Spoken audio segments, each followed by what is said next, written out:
The unequal lift across the rotor disc resulting from the difference in the velocity of air over the advancing blade half and retreating blade half of the rotor disc area.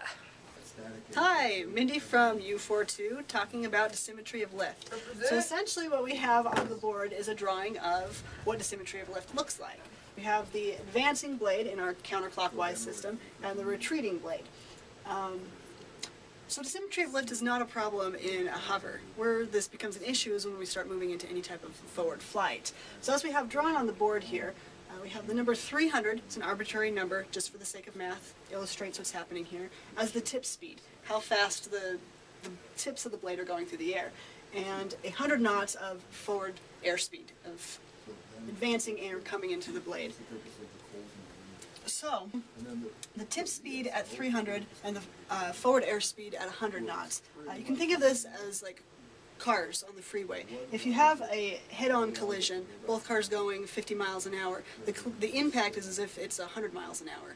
Versus if you have, if you get rear-ended, one car going 80, one car going 50, it's the collision as if it were a 30-mile-an-hour collision. Same type of thing is happening here.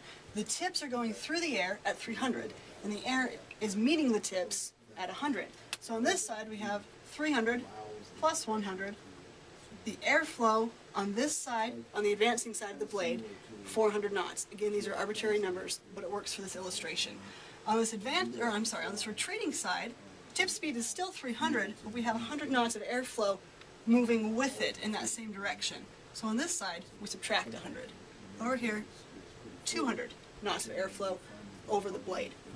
So how this relates to the lift equation. Again, lift equation being lift equals coefficient of lift times 1/2 pressure times velocity squared times the surface.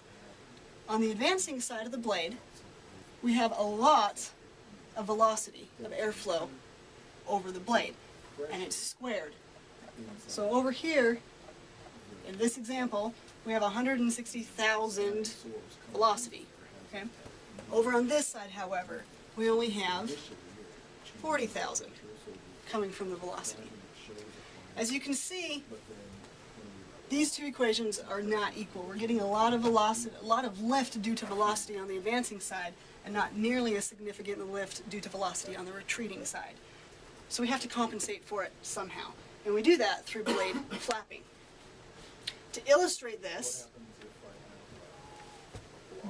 illustration down here is the profile view of the blades.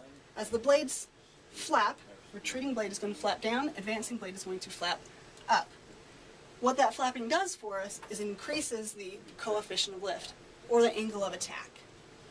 Down in this illustration, you can see at the 12 o'clock position, the blade begins to flap downward as it moves to 9 o'clock. This blue line representing the tip path plane, and its relative wind is introduced to the blade as it hits the blade. So to the 12, 6, and then back at the 12 o'clock position, the angle of attack is all the same. But as the blade begins to flap downward, that angle of attack is increased significantly. Versus at the 3 o'clock position, there's a relatively small angle of attack.